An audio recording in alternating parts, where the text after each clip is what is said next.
start our today's class and the concept that we are learning about dividend policy. Yesterday, we have initiated the subject, we have tried to understand various kinds of different policies, different dividend theories, etc. We'll quickly recapitulate that, enter into uh, new areas, and in between, you had some queries also. I understand those queries will also be addressed. So, right now, I'm going to share with you the relevant screen.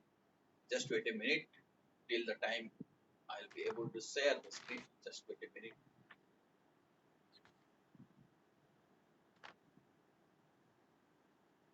I think you are able to see the screen. Yes, sir. Dividend policy, you are able to share, right? Okay. You are able to see the screen. Okay, just let me do some Yes, sir. kind of setting adjustments. Yeah.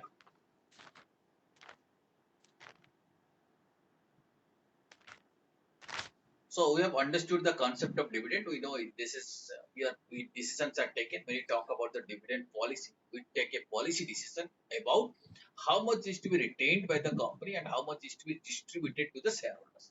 That is basically the concept of dividend decision, the concept of deciding on a dividend policy. Right. In that context, we have seen there may be various kinds of dividend policies. For example, See, there might be various kinds of dividend regular dividend policies. For policy, example, stable regular dividend dividend policy, policy, irregular dividend stable policy, dividend policy, and no dividend policy. irregular dividend policy, and no sir dividend. आपका बहुत eco हो रहा है Okay, sir please आपका बहुत eco हो रहा है please Please, mute your speaker. Then we'll try please mute your speaker. Then we'll try. both of you. Now let us listen. I think it is okay now. When some queries will be there, then unmute.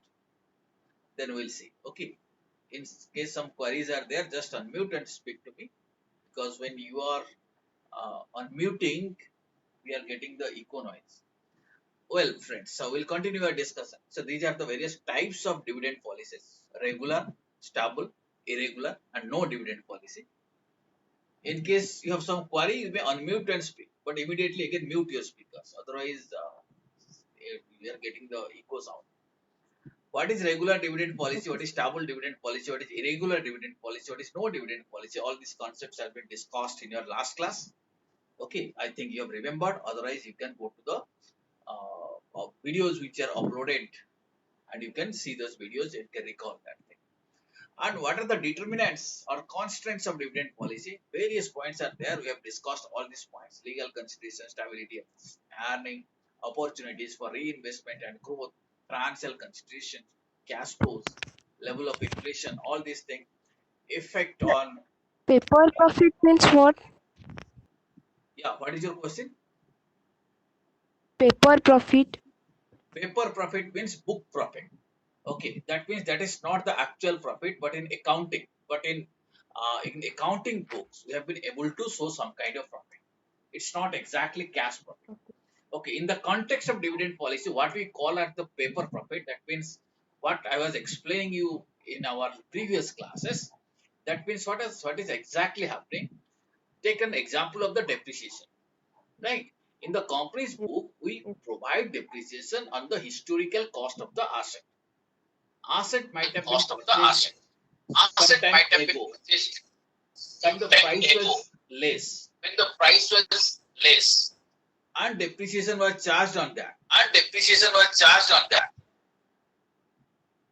Okay, and now what is happening? Now we are charging. Sorry, we are on the historical price. We have paid some price, and now we are charging depreciation on that historical cost. Consequently, there is every possibility that by this time the value of the asset might have gone up, and through this process of charging depreciation, we are creating a fund to replace the asset. But this fund that we are creating, that may not be sufficient to replace the asset, because in an inflationary situation, the value of the asset might have gone up. Right? Price value of the asset might have gone up. So the depreciation is insufficient. If you provide depreciation or if you try to create a fund on the today's cost of the asset, then profit will be less. Okay, that means the profit we are having is that means the fund we are having to replace the asset is insufficient. Okay, why it is happening? Because depreciation are charged on a historical cost, not on the market value of the asset. Consequently, through this method, the profit we are arriving at is not the real profit. It is a profit. It is a kind of accounting profit. We can call it as the book profit, or we can call it as the paper profit, but are not real profit, because the provisions we are making to arrive at the profit are not sufficient, are insufficient. These provisions are not made on the Yes. market value of the asset. Have you understood? Yes. Now unmute and Yes, sir. reply. Yes, sir. Meghna, did you understand?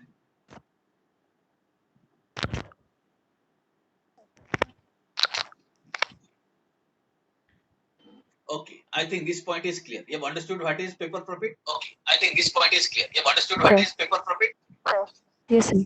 Okay. Yes, sir. Right. Now, the other Now, query, the other query, one more query Rosalie has raised just before one the more class. query Rosalie has raised. Now, please mute your speaker so that I can talk. Now, please mute your speaker so that I can talk. Okay, now let us listen. The next query, Okay, now let us listen. The next query we I'm getting that echo noise. Both of you have muted your speakers. Yeah, I think it's okay now, so we'll be able to discuss.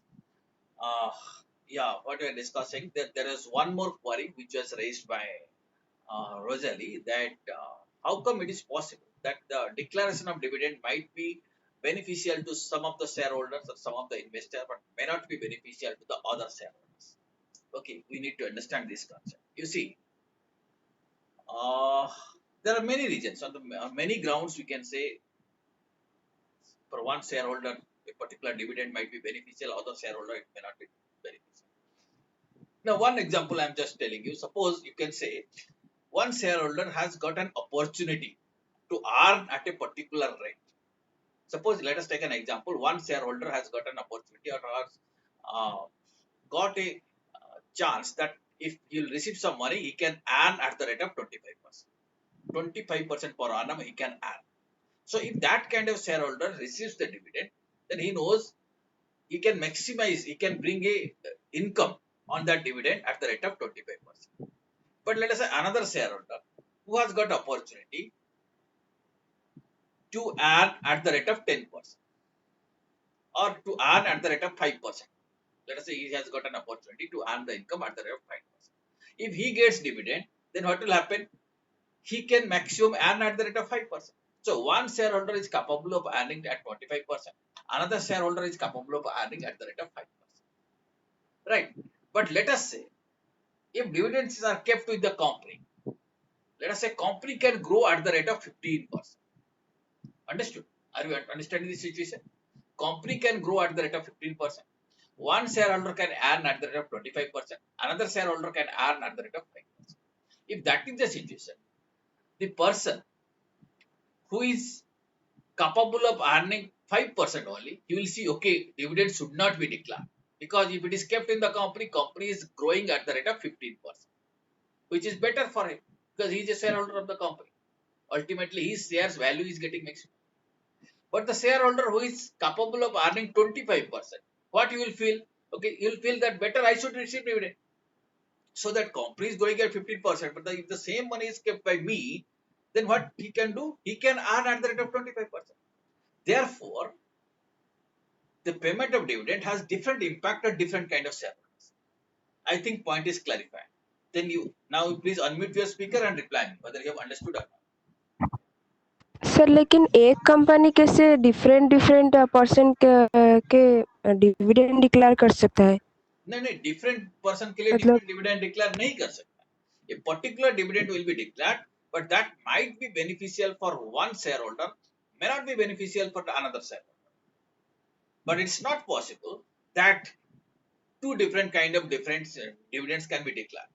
Two different kind of dividends are, there is a possibility. That possibility is that when the shareholders have differential rights, it is possible to have different kind of shares. Okay. Class A share, Class B share, that possibility are there. Companies Act permits that thing also. Right. if you can go through that chapter, the variation of shareholders' rights, shareholders' right, you can understand it's possible to have different kind of dividends. But normally we are not talking about that. One company can normally issue one kind of dividend, but the same dividend has got different impact on different shareholders. Okay, if you want to understand this concept, that variability of the shareholders' rights, then there is one more video available at the website. You can check that thing. You can go through that how it is possible. Now, have you understood the query, or still you have something? No, sir. It's clear. It's clear, no? Okay, right. So Yes, we'll sir. move ahead now. So this concept, the determinants or constraints of the dividends are important. Please clarify your doubts, because these are conceptual issues. Uh, I feel that at the conceptual level, everything should be clarified. And also in the previous class, we have discussed that these are the various types of kinds of dividend, like cash dividend, bond dividend, stock dividend, and property dividend. We have understood all these things. No need to elaborate. You can see all these concepts. But in case you have some queries, then you can raise your query. And this is what I had shown you, various kinds of dividend policy theories are there, but we'll be focusing on these three theories because this is there in our syllabus: theory, Walter's model, and Gordon's model, right? And we can divide these theories into two categories broadly. One is called relevance of dividend. On the basis of relevance of dividend, that means these two theories says that dividend is relevant. And the other theory, approach, or the model, or theory, says dividend is irrelevant. Understood now? So Walter model or Gordon's model says dividend is relevant. Relevant in the sense dividend has some impact on the value of the firm. But approach says dividend is irrelevant. That means dividend doesn't have any impact on the value of the firm. Are you getting? Broad classification, are you getting? Yes, sir. Okay. Now, then in the previous class, we started this Walter model. Okay, this particular theory is founded by James E. Walter. We have understood the concept. I had shown you his photograph. He says that dividend is relevant. Okay, certain assumptions we have understood. These assumptions that the firm finances all its investments to retain earning. Okay, that means there is no outsiders funding. If some money is required, the firm will use its retained earning. That is assumption number one. Then the internal rate of return, which is R, that is the return of the firm, and the cost of equity, which is KE, the cost of capital, are constant. R is constant and the KE is also constant. Okay, this is the assumption. Okay, try to recall. These are certain assumptions which Mr. Walter has used. By using this assumption, he has tried to prove. Okay, and some of these assumptions may not be practical. That is why if that something is not practical, that will be taken as a criticism to the theory. Okay, understood? Yes, sir. Now, third point is that Yes, sir. third assumption is that all earnings are either distributed as dividend or reinvested internally immediately. That means dividends will be either distributed or kept as retained earning. There is no third option. Either I'll distribute or kept as retained earning, which will be used for the business. Okay. Sir, Then reinvested internally. internally means the farm will be using, not external investment. Farm will not give it to outsiders. Farm will use for its own purpose. Right. And the dividend and the earning, the dividend as well as the earning, dividend per share and earning, they also do not change. They will remain constant. And the farm has a long life or an infinite life. Farm will continue forever. These are the five assumptions we have to consider under Walter's model. Okay. Yes, sir. Yes, sir. Now, if these are the assumptions, last class I had tried to explain you the formula which is developed by Walter. What Mr. Walter says that the P means the price or price as of today. You can say it a P0 also. P0 is also price as of today. What is price as of today? How we will arrive at D, that is dividend, plus R. R means return, rate of return of the firm or internal rate of return of the firm, divided by KE, that is cost of equity, multiplied with E minus D. What is E and what is D? E is earning per share. D is dividend per share. Right. We can say it is EPS by DPS. You can also say it we is EPS by DPS also we can. right. That is earning per share and Right. minus dividend per share. That means net effect is that earning minus dividend means what I am getting the retention. Is it done? I have earned this much, I have distributed this much. So balance is my retention. Okay. I have to arrive at the present value of this thing. Therefore, I am dividing it with the cost of equity. By dividing with cost of equity, I will be able to arrive at the present value. In fact, if you analyze the formula, if I divide the formula into two parts, okay, into two parts, I'll be showing you subsequently. That which I'm talking about the dividends present value plus retained earnings present value, and this retained earning will grow at this rate. So this retained earning subject to a growth and the present value of that thing. Okay, and that is the value of the dividend. That is the value of the equity share. That is the price of the equity share. Okay, that is his theory. Understood? That means he in fact says that dividend is relevant because here is dividend is taken into account. Here also dividend is taken into account. And he also says the price substantially depends upon this part. That is earning minus dividend. How much you are retaining, that will affect the price.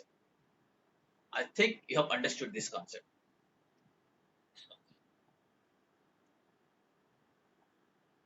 Are you getting me? Yes, sir. Oh, Yes, sir. fine. Okay, and this concept I told you last class also you have seen the present value. That means this formula says the price of the share is the present value of an infinite stream of constant dividend. Dividend is constant, so present value of the dividend and the present value of the gains. Okay, this is one part d by k. This is one more part r by k into e minus d divided by k. This is one part.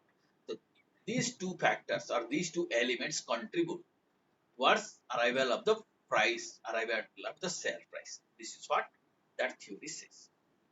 Then we have understood that if R is more than K, that means firm's rate of return is more than cost of equity, then that will happen, firm should retain the entire earning. Firm should not distribute anything. If R is more than K, firm should retain the entire thing. And if R is less than K, then firm should distribute everything. And if the R is exactly equal to K, then it doesn't matter. Firm can take decision to make any kind of payout that will not affect the value of the farm. Okay, right. On that basis, we are classifying the farms into three classes. One is called what kind of farm? We call the first category of farm is, can you read it? Growth farm. Growth farm. Growth farm means R is more than K. These are the farms which are growing. Farm's rate of return is more than its cost of equity. And if that is so, then the payout ratio should be 0%. That means farm should not pay anything. Everything he should retain. Because farm can grow at the faster rate. Shareholders, let us say, expecting at 8%, but farm is growing at 10%. So farm should not declare anything. Let farm grow because farm's growth is more than shareholders' growth. Understood? If R is more than Yes, K, sir. then payout ratio should be 0. Then we are talking about the normal farm. Normal farm means R is equal to KE. That means cost of capital, cost of equity, and the return on the investment are same. R is equal to K. Okay, if that is so, Yes, sir. we call it the normal farm. In that case, any kind of payout ratio is optimum. That is best ratio. Whether you pay 10%, 20%, 30% out of your profit, whatever you want to distribute, whatever you want to retain. If the farm is a normal farm, then it will not have any impact on the value of the farm. So any ratio is a good ratio if it is a normal farm. But in case it is a declining farm means, as you can see, R is Less than K. R is less than K. That means shareholders are expecting, let us say, 15%, but farm is earning 12%. Farm is earning 12%. We call it as R is less than K. We will be considering it as the declining farm. If it is a declining farm, then what Mr. Walter suggests, that pay everything, pay 100%. Because you are earning as a farm is earning less. So let every money, entire money should be given to the shareholders. Right? So payout ratio should be 100%. Understood this concept? Yes, sir. Okay. Now, the same thing I am showing it to this chart. You see, I'm classifying the forms into three parts. Growth form where R is more than K, normal form when R is equal to K, and declining form where R is less than K. If it's a growth form, farm should pay less dividend to the extent possible or pay zero dividend. If it is a normal farm, then farm is indifferent. Any kind of dividend can be paid. And the declining farm, then farm should pay more dividend. Maximum dividend should be paid. Okay. And Yes, considering that yes, thing, sir. we are calling this theory, or this theory is also called as, popularly it is called as all or nothing theory. That means either distribute all or zero, nothing. Okay. If it is a declining farm, then pay all. If it is a Yes, growth farm, then pay nothing. So you can say it as the all or nothing theory. Are you getting me? yes, sir. Okay, fine. Now, once again, I am trying to explain that formula. The formula is fundamental for our understanding. So this thing, I am now breaking the formula into two pieces. You know, the same formula, how I am showing it, purposefully I am making it into two pieces. That means P0 is equal to D by KE plus R by KE multiplied with E by minus D whole divided by K. So this talks about the present value of retained earning. This talks about the present value of dividend. And both the things, both the elements will contribute towards the price, towards the market price of the share. That is the formula. Okay, we need Yes, to sir. understand the formula. We need to understand how the formula has been derived. I think I have clarified that. Another way of expressing the same formula is almost same thing. D, here instead that D I am calling it D1, that means future dividend or expected dividend. And since it is dividend is constant, so D0 is equal to D1 is equal to D2, dividend is always constant. I am writing here expected dividend divided by cost of equity plus R by K multiplied with EPS, earning per share minus DPS, dividend per share. The same thing, DPS. E minus D, I am calling it as EPS minus DPS. I am getting present value of the retained earning. This is another way of expressing that formula, but formula is same, the different ways, different textbooks and different places you can find different kinds of expression, but we need to understand the concept behind this formula is like this. Present value of dividend and present value of the retained earnings subject to growth is the is the price of the share. Okay, having understood this, Yes, now we are in a position to solve a question. This question has been framed for you. I think you have kept pen and paper ready. Will be in that solving the question. Is it readily available with you? Pen, paper, calculator. This yes, question sir. we may not need calculator, but pen and papers are required. We have to read. Okay, I think Meghna, when you are talking, we are getting echo. I request Rosalie to read this question. The investment opportunities associated with 5 companies are given below. Keeping in mind the risk profile associated with those investment, investor expectation of return has also been uh, Chalked out. ch- clagged, clagged out. Chalked out. Decide the optimum payout using all or nothing theory. You know what is all or Company, nothing theory? That is the yes, Walton sir, theory. Walton theory. Okay. Now this is the company. Companies are A, B, C, D, E. Now return from investments as a percentage. It is expressed 12%, 15%, 14%, 16%, 13%. Shareholders are expectation. Shareholders expectation means what we can call it as, it is 12%. K. K. This is K. K, and upper one, this one is R. Small R. r. This is R. This is K. Right. Okay, it's Yes, 12%, sir. 17%, 13%, 16%, 15%. The question is asking use all or nothing theory. All or nothing means you have to see we are Yes, talking about the Walters theory. Okay, it yes, says the investment opportunity associated with the 5 companies. There are 5 companies. This is their return from the investment. This is the shareholders' expectation of the cost of equity. yes, We have to suggest what they should do. Okay, what is their payout? How much they should pay? We have to answer this question. Okay, how to answer? I am giving you a yes, particular format. In this format, we have to give the answer. Okay, this is the question. Just have you understood the question? yes, sir. Now we'll answer in this particular format. I expect you in your paper write like this. KE data is giving you. I am giving in a column. R is like this thing. Now here is relationship. When you're writing relationship, you have to write KE is less than R, or KE is equal to R, or KE is more than R. All these relationships first you write. Okay, just write one case. First case, let us say KE is equal to R. Second case, KE is more than R. Third case, like this you write down Yes, sir. relationship. Okay, write down all these things, all the Yes. instances, write down, then we'll check whether answers are Yes, sir. correct. Okay, quickly write down.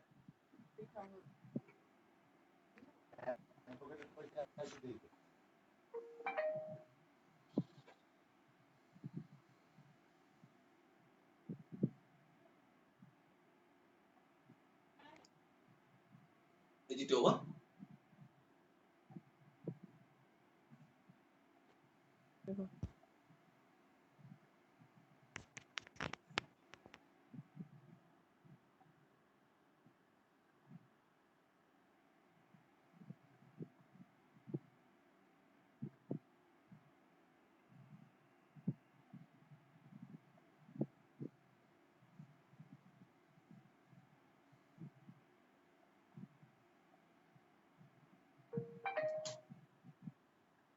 Have you written the relationship?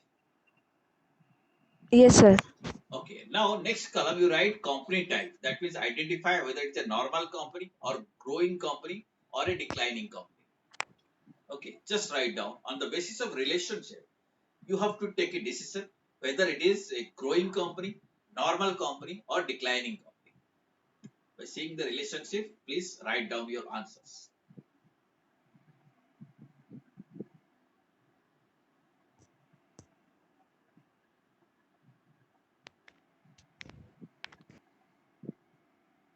It's completed, sir. Completed. Now the last column, that is payment column, you write down whether it is how much dividend has to be paid, whether 100% or 0% or any amount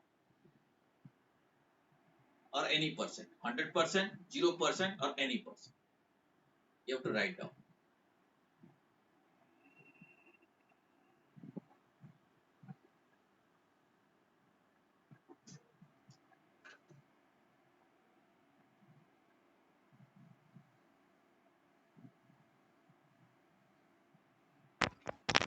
Yes, sir. It is Completed? completed. Meghna, did you Yes, sir. complete?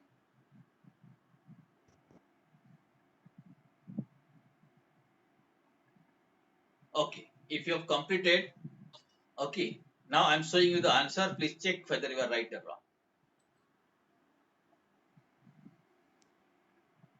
How many mistakes you have committed, or all are right?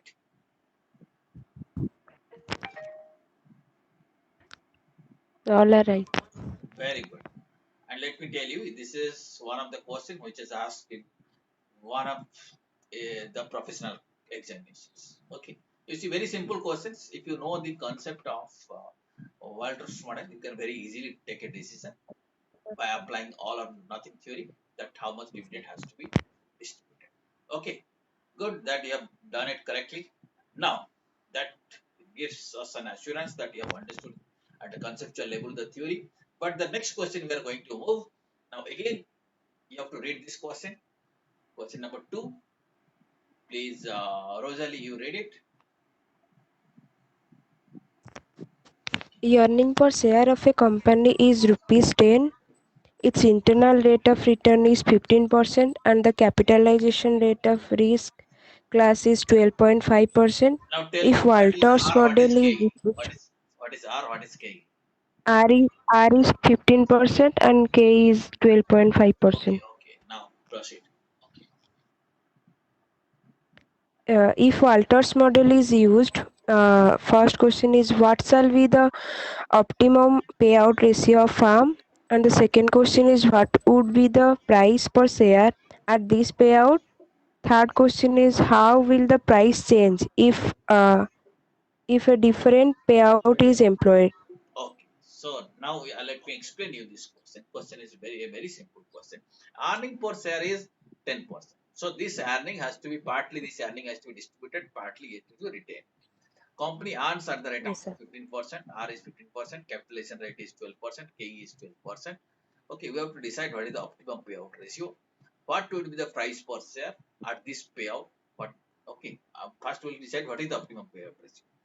At that payout, let us say optimum payout, when you are following all or nothing theory, optimum payout may be at 0 or 100% or maybe any payout ratio. Okay, it depends whether it's Yes, a sir. growth farm or declining farm or a normal farm. But seeing the situation, you tell me whether it is a growth farm or normal farm or a declining farm.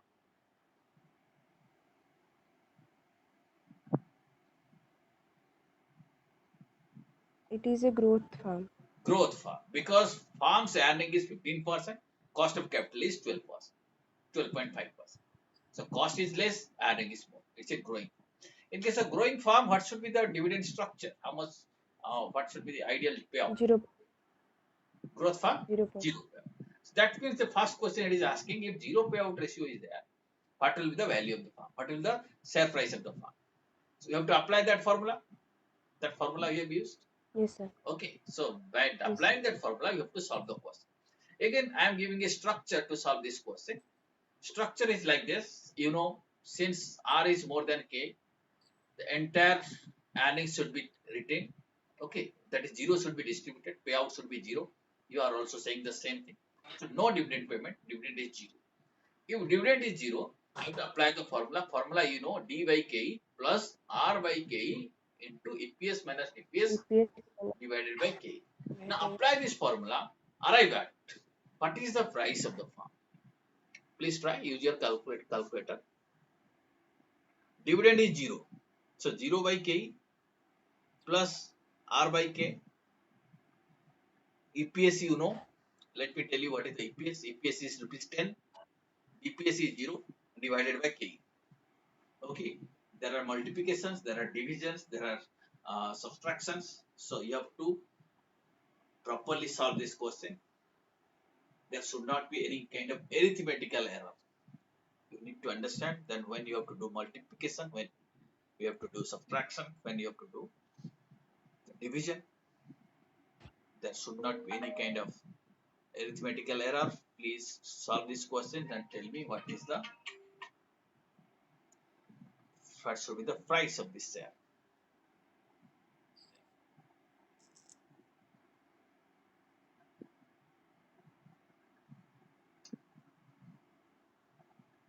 Don't worry, even if you are committing some mistakes, don't worry. You have to face this challenge.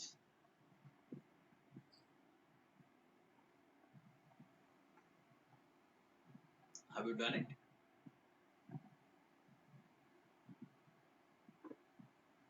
6. Okay, let us see. The correct answer is, you see, you might have committed some mistake. Don't worry. Just you see what you have to do. Okay.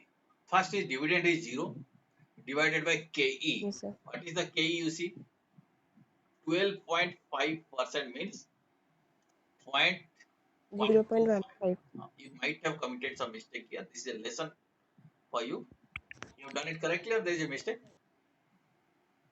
No, sir, it is correct. It is correct. Plus R by K, that is 0.15 divided by 0.125. Okay, Yes, sir. multiplied with Yes, 10 sir. minus 0. 10 is the EPS 0 whole divided by 0.125. If you solve this question, you'll be getting 95.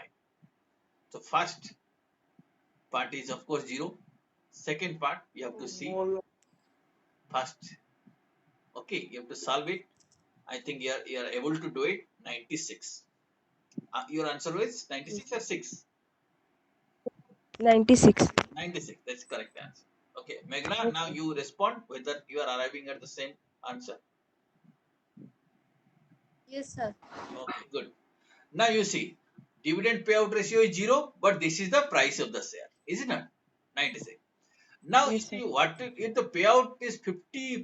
50% means EPS is 10, DPS will be 5, dividend will be 5, is it not?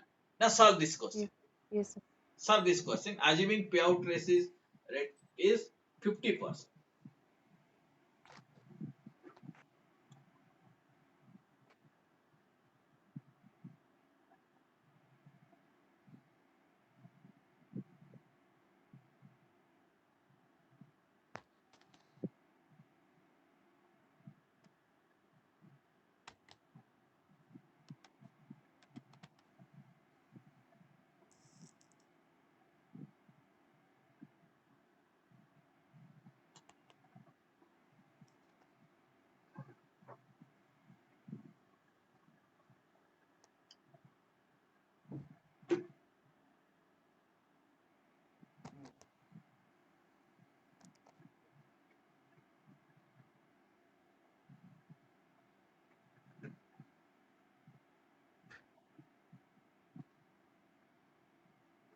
got the answer? The answer 88. Answer is 88. Very good. Correct. Now, again solve assuming that payout is 100%. That means out of 10, entire 10 rupees will be distributed. Solve the same question.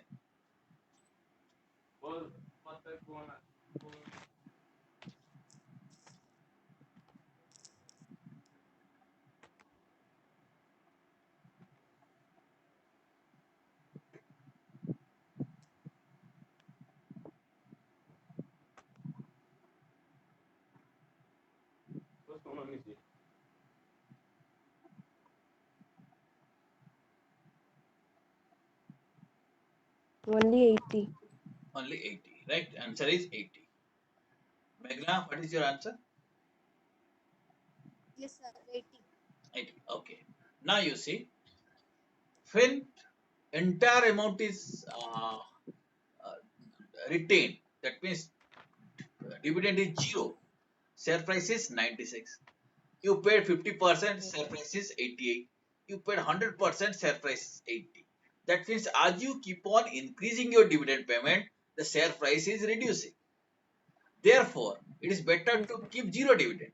If you pay zero dividend, share price will be maximum, and investors will be happy because that brings the price appreciation in the shares. Even if they are not receiving any dividend, but this brings a price appreciation. The share prices are increasing. So that brings indirectly a kind of wealth maximization. So they'll be happy. So that is what the theory says. If this is the kind of situation, don't pay any dividend, because without paying any dividend, you see prices are more. If you pay, then prices are less. Understood? Yes, sir. So declaration of higher dividend has resulted reduction in the market price. If I am declaring higher dividend, market prices are reduced.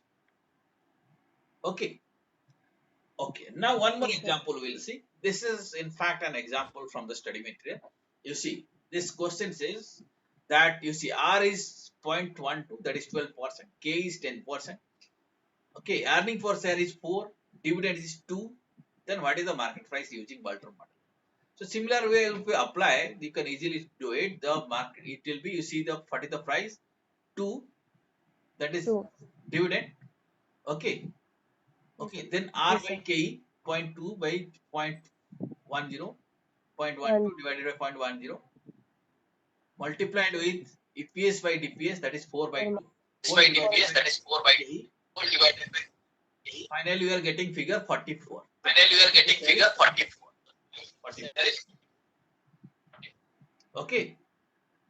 Answer is okay. right. Answer is right.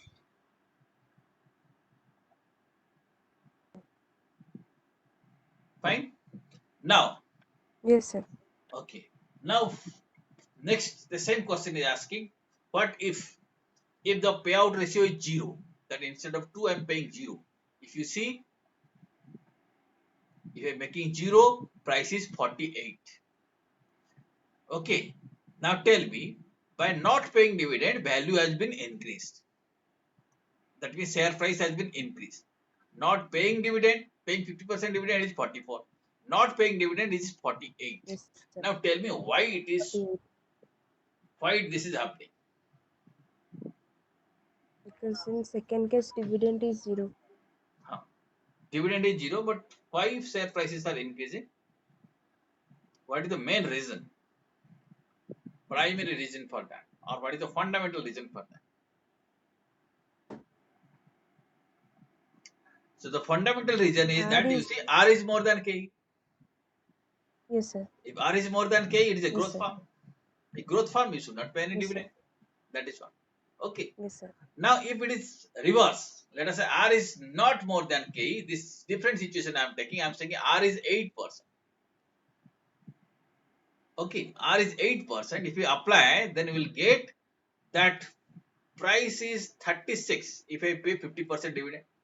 And if I pay 0 dividend, the price is 40. Now, if you pay 100% dividend, that price is 40. That means 100% dividend is better here because what? R is less than K. Less than K. So that is the concept. That model is called as, this is what Mr. Walter tries to explain us, that this is the essence of Walter's model. I think you have understood these Yes, sir. concepts. Yes, sir. Okay, now coming Yes, to sir. the criticisms associated with the Walter model, most of the criticisms you have uh, already identified. Yesterday also you were talking about this thing in our previous class, that how come it is possible, this kind of assumptions. In fact, the criticisms arises because of those kind of assumptions. First assumption is that this model assumes that all investments are made through retained earning, right? Farm doesn't use any kind of external financing. Farm doesn't use any fresh equity, or farm doesn't borrow money. Then whenever investment is required, farm uses its retained earning or internal equities.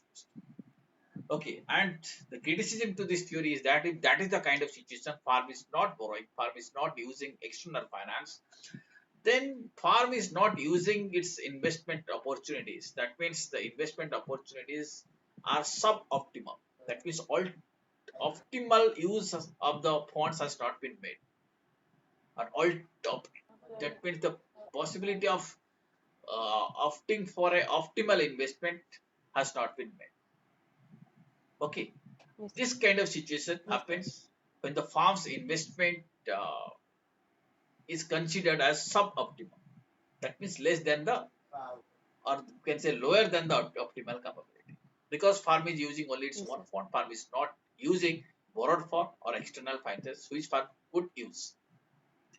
Second criticism is that R is constant. That is an unrealistic assumption. You have also identified from the very beginning how it is possible the returns are constant. In real life, returns are not constant, but to understand this theory, to test that theory, to understand the concept of this theory, it has been assumed that R is constant.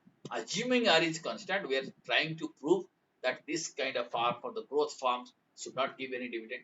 Declining farms should give maximum dividend. To prove that thing, we have to assume R is constant. But the same thing has to be taken also as a criticism. Yes, Okay, sir. right. And Yes, sir. farms, any kind of uh, that means any kind of payout ratio is good when R is equal to K. If that is the kind of situation, that means uh, this does not, this particular theory, if this is the kind of situation for the normal farm, this theory doesn't give any guidance. Okay, that what kind of dividends policy has to be taken for this kind of farms. Then one more criticism is that K is constant, but in real life, cost of equity doesn't remain constant. K changes, K fluctuates, and any kind of fluctuation. When I say there is a kind of fluctuation means risk, is it not? In our initial classes, we have understood whenever there is a fluctuation in the cash flow, we'll consider that there is. But the moment I am assuming that there is no fluctuation, it is constant, that means I am not recognizing the risks associated with that factor. So that is one more Yes, criticism, sir. that the risk element is not taken care of, or risk element has not been considered. Okay, these are the criticisms. So as a Sir, theoretical element third of point, this, yeah, now ask your question. third point.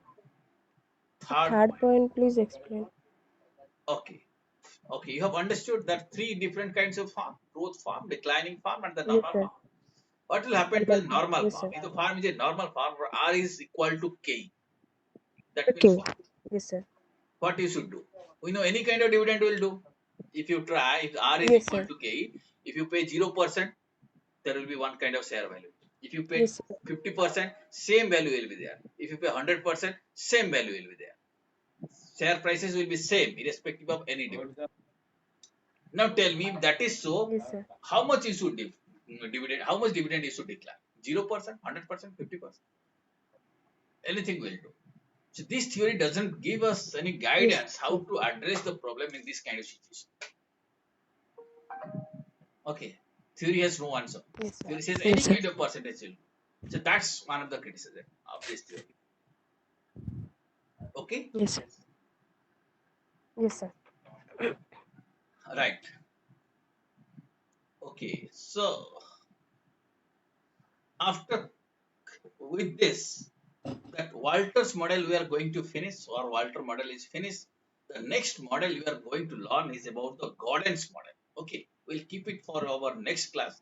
This is one more model, another interesting model for us, dividend model. And next class, maybe probably tomorrow, we'll be learning this particular theory. And again, we have to solve some questions under this theory.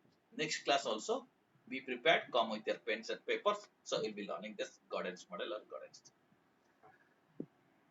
Okay. Okay, sir. Okay, sir. I think these concepts you have thoroughly understood. Do you have any query? Then raise this query Yes. right now. That's Walter's model. Do you have any query on Walter's model? No, sir. It is quite clear. Okay. Gordon's model is also will be equally easy, but at conceptual level we need to understand it in thorough manner. Okay. After covering this, maybe next class we'll be able to start the next model also, that is MM theory or MM's models will also be covered. Okay. Thank you. So thank you very Yes, sir. much. We'll catch up in our next class. In case you have any doubt or queries, then mail me or WhatsApp me. I will try to incorporate those doubts in our next class. Thank you very, very Okay, much. sir. Thank Okay.